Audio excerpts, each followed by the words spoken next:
Well, thank you for sharing with me, Mayor. Mayor, what I heard you say is your first job was as a stripper. Oh, good. That'll be the headline. Yeah. I love that. I love that. That's great. I may use that, actually. That may give me some votes. There we go. Yeah. This episode is brought to you by Texas Mutual Insurance Company, the state's leading provider of workers' compensation insurance. Since 1991, Texas Mutual has been helping employers prevent workplace accidents. To learn more about how Texas Mutual provides a competitively priced source of workers' comp insurance for Texas employers, visit www.texasmutual.com.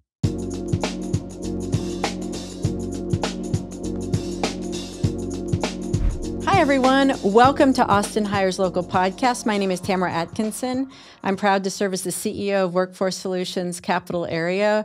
And on this podcast, we have on the record conversations about workforce because Workforce Solutions supports and connects local people to local jobs.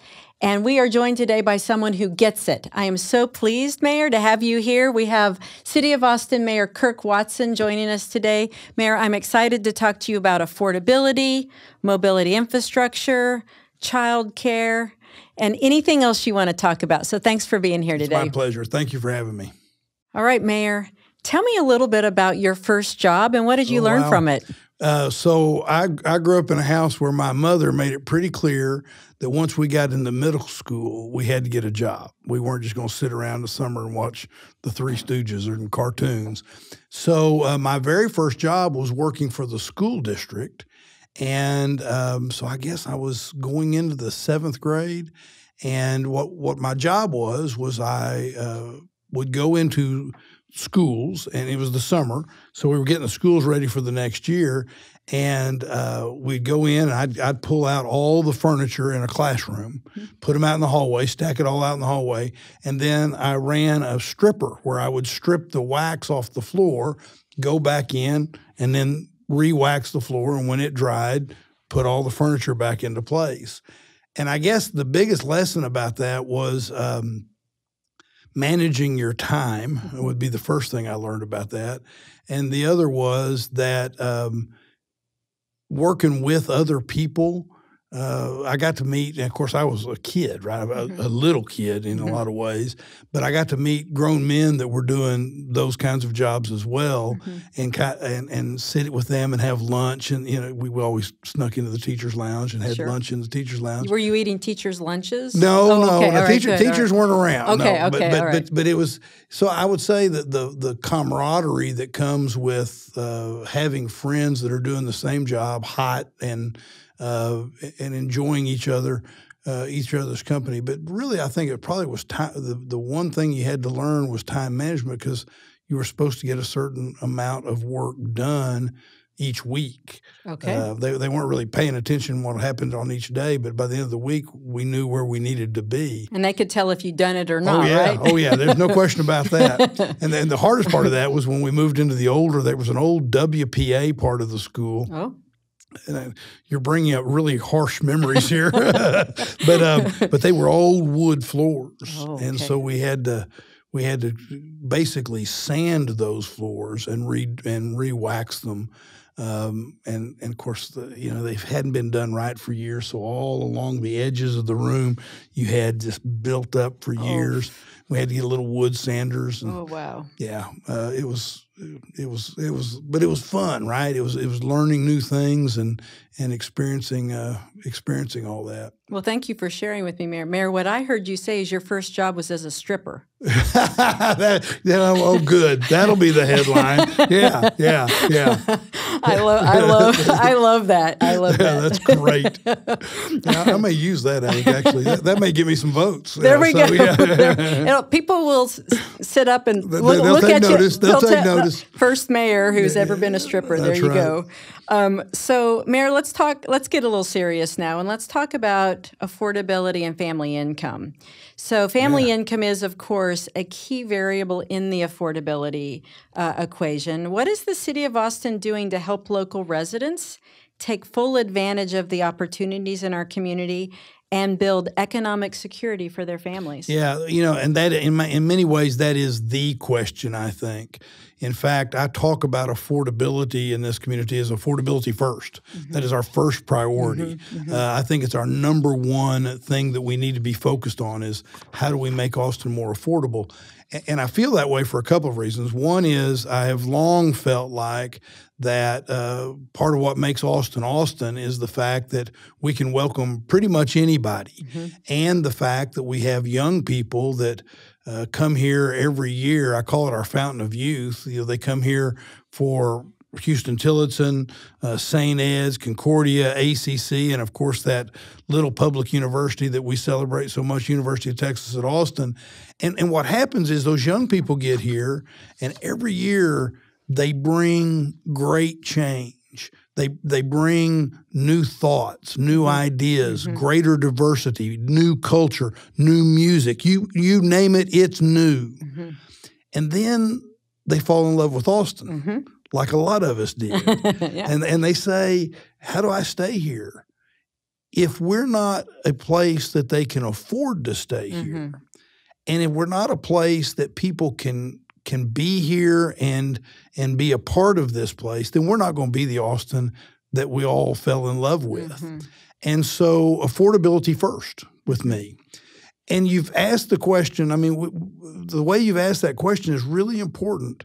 Affordability necessarily includes, I think, making sure we're doing the right thing so that we can build more housing and address affordability in terms of what that house costs. But it also, and importantly, it addresses more than that. And that is income and having money in your pocket that you can afford to do things. So the question, as a long lead-up answer, I apologize, but it's I kind of feel it in my bones that we need to be doing these things. And what the city's doing is I'm trying to make sure we change our economic development model. We change our economic development paradigm. You know, Austin has always been in a wonderful position to brag about the number of new jobs we created each year. And that's wonderful. That's cool. I mean, we're a hot place. Sure. But that shouldn't be the end of the celebration. We should be also looking to how many Austinites can we get into those jobs? Because that's where you enhance affordability. And a key part of that, as you know, is that we have started focusing on the idea that we have an economic development sector that we really haven't treated as an economic development sector, and that is in mobility and infrastructure. Yes. So there's so much money being spent and getting ready to be spent on infrastructure, the airport, Project Connect, the light rail system, Interstate 35, and even more. And that doesn't take into account all the private aspects of that, private aspects of development, that we need to be getting people into those jobs so that they have, well, it's more than jobs. They have actual careers out of it. I love that you say that. Yeah. It's family supporting careers so that they can afford to be a part of the Austin they're building. This episode is brought to you by Texas Mutual Insurance Company, the state's leading provider of workers' compensation insurance. Since 1991, Texas Mutual has been helping employers prevent workplace accidents. To learn more about how Texas Mutual provides a competitively priced source of workers' comp insurance for Texas employers, visit www.texasmutual.com. Let's talk a little bit about mobility and infrastructure, and let's talk about Austin's first ever infrastructure academy. Well, that's the big deal. You and the council unanimously passed that resolution back in March. Why was that so important to you? And like, where did you get the inspiration for the academy? Like, talk a little bit more about your hopes and dreams around this landmark resolution that you and council passed. Well, so I would be remiss if I didn't start with I'm learning as I go, right? I like to sound like I know everything there is, but and this will be the only time you hear me say it. I don't know everything there is. Let's make note of that. No. Is that on camera? I don't want that to be recorded. Right. But, Workforce Solutions has actually been very helpful to my educational process in this. You guys have been very, very helpful to me, and one of the key parts of that, part of there was inspiration, but then there was steroids that put that on for that inspiration, and that was that you hired a group called Civic Solutions that does economic development type stuff, and they did a survey that you worked on too, and that survey showed us that we may have a problem if we're not evolving our economic development paradigm. It's one thing to want to evolve it, but we may not be able to achieve what we want to achieve if we don't. Wow. And that is that we need to have a lot more people, thousands more people every year trained and upskilled so that they can have the careers, or we can't get all of that infrastructure built to begin with. Wow. So there's a major advantage to us.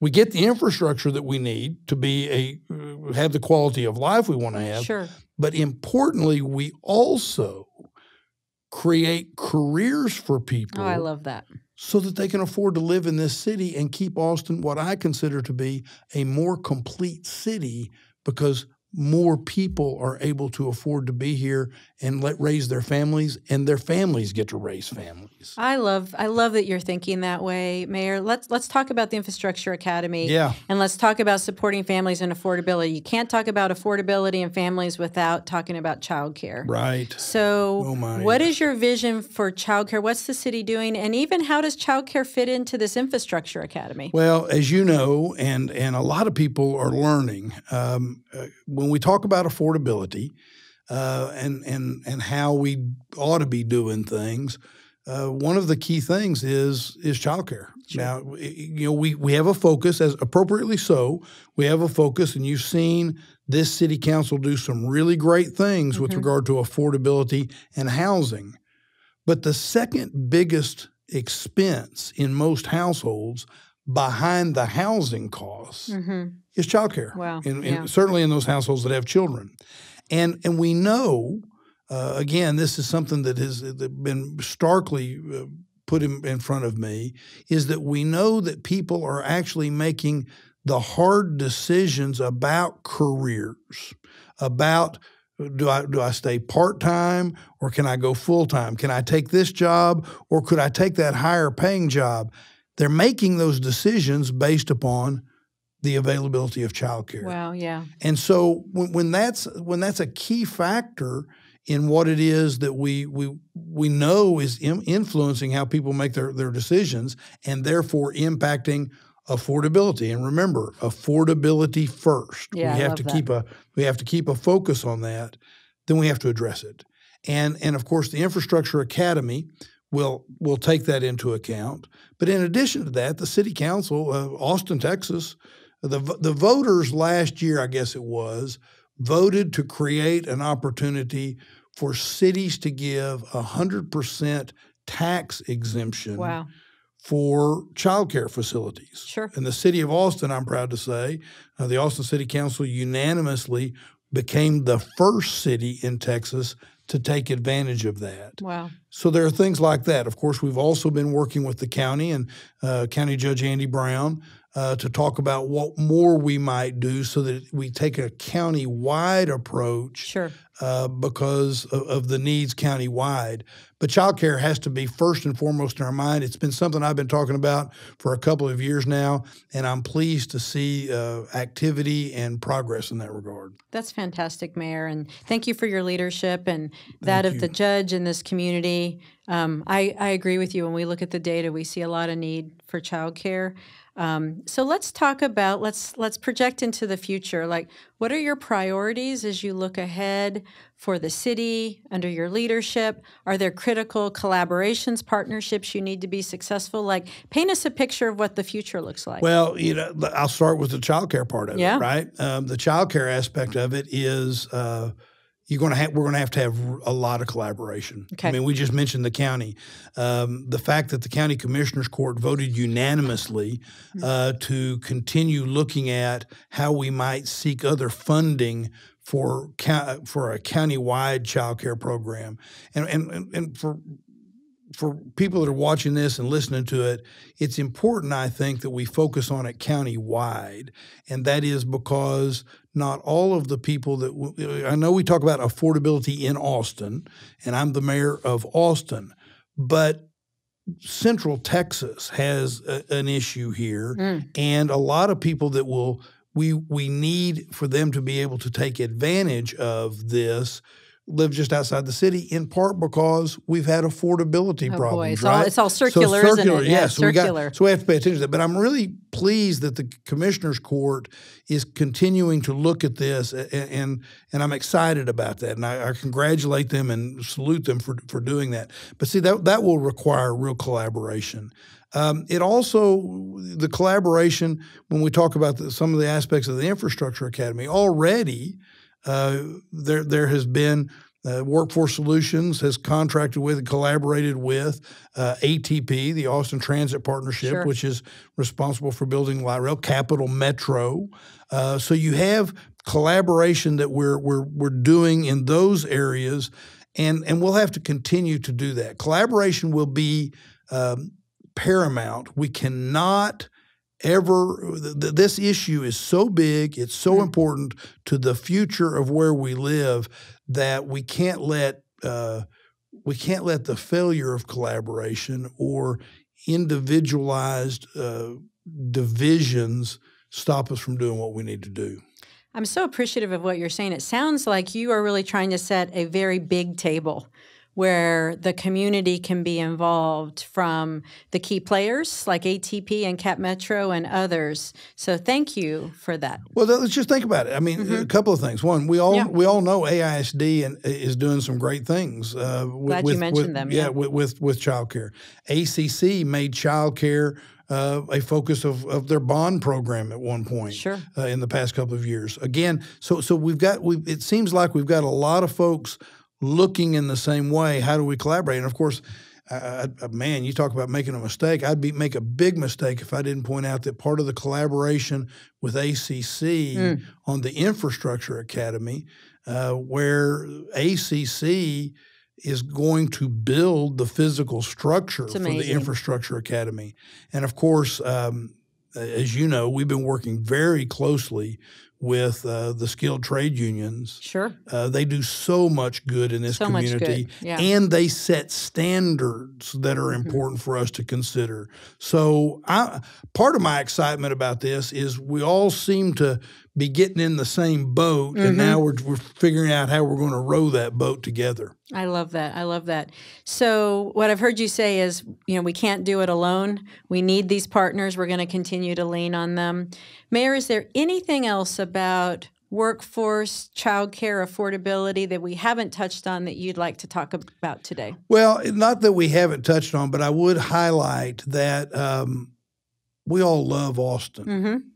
And part of the reason I think we love Austin is because it's been a place where everybody felt like they could be a part of it. They could find themselves. They could be themselves.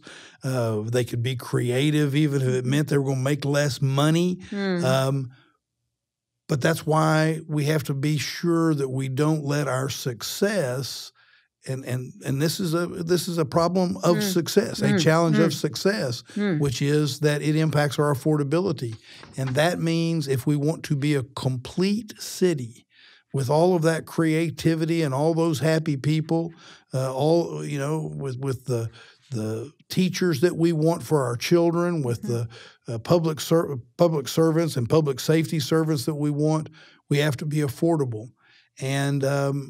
And we need the folks that are building this city for us, that are building the infrastructure that add to our quality of life, to have access to this city and be able to afford to live here. And that's why I'm here talking to Workforce Solutions, is because y'all have played such a big role in helping me, and you do such a big job in helping people find the careers that they need. Well, thank you, Mayor. This has been a delight to talk to you today. My pleasure. When I travel around the country, talk to my peers through the U.S. Conference of Mayors, and I talk about what Austin's doing, it always comes back to your leadership and your support. Nice. Not every mayor gets it like you do, so thank you very much. I appreciate that. Thank you for all you do. Thank you very much. Been a pleasure to talk to you today. You too. Thank you. Thank you. Thanks for listening to Austin Hires Local, powered by Workforce Solutions Capital Area. To learn more about what you heard today, or to see what Workforce Solutions Capital Area can do for you, visit wfscapitalarea.com. To stay updated on new episodes, subscribe to Austin Hires Local on your podcast app of choice. Until next time.